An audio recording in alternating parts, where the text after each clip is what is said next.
ሰላም ውድ ተመልካቾች እንዴት ናችሁ? እንደምን አላችሁ? አሁን ወሳኝ የሆነ መረጃ ይዤላችሁ መጥቻለሁ። ይህ መረጃ ምንድነው? ትላንትና ወልቃይት ላይ በዚህ መንገድ ወልቃይት ሁመራ ላይ ዳንሻ ላይ የተካሄደው ሰላማዊ ሰልፍ አማራነትን የረሳ ነበር።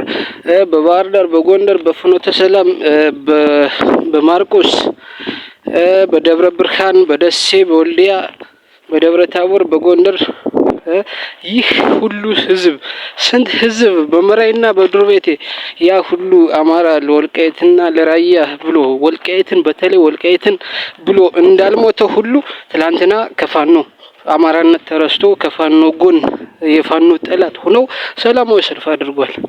ይሄ እንግዲህ ይህን ነገር ስናይ እኛም ደግሞ አንድ ነገር መስመር ይዘን ሊቆርጥልንና ራሳችንን ነፃ ለማውጣት ልንታገል መስዋዕት ልንሆን ይገባል።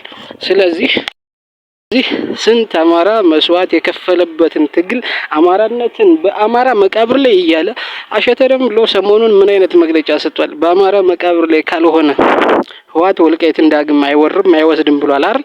ስለዚህ ትናንትና ግን ሰላማዊ ሰልፍ ላይ አንድም አማራነትን የሚያቀነቅን እንዲሁም አገነስት ከአማራ ብሔርተኝነት ሆነው ነው የመጡት። ስለዚህ ይህ ጉዳይ በጣም ሊታሰብበት ይገባል። በጣም ትኩረት ሊሰጠው ይገባል።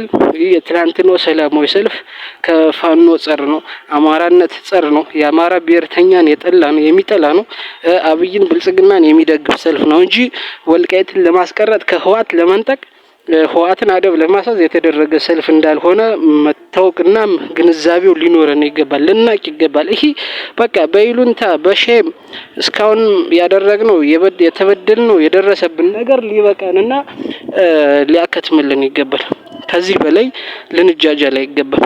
ምክንያቱም በዳንሻም በሁመራም በወልቃይትም በሰቲትም የተደረገው ሰላማዊ ሰልፍ ትላንትና የአማራንና አማራነትን ተቃውሞ አብይን በድሮን የሚጨፈጭፍንን መዘንጋት ነው። እኛ በጥይት ተገደሉ ብለን ያን ሁሉ መስዋዕት ስንከፍል፣ እነሱ ግን እኛ በድሮን ስንጨፈጨፍ በሞርታር ወገኖቻችን ሲያልቁ እነሱ ጉዳይም አላሉ። ስለዚህን ልንወስንበትና ሊቆርጥልን ይገባል።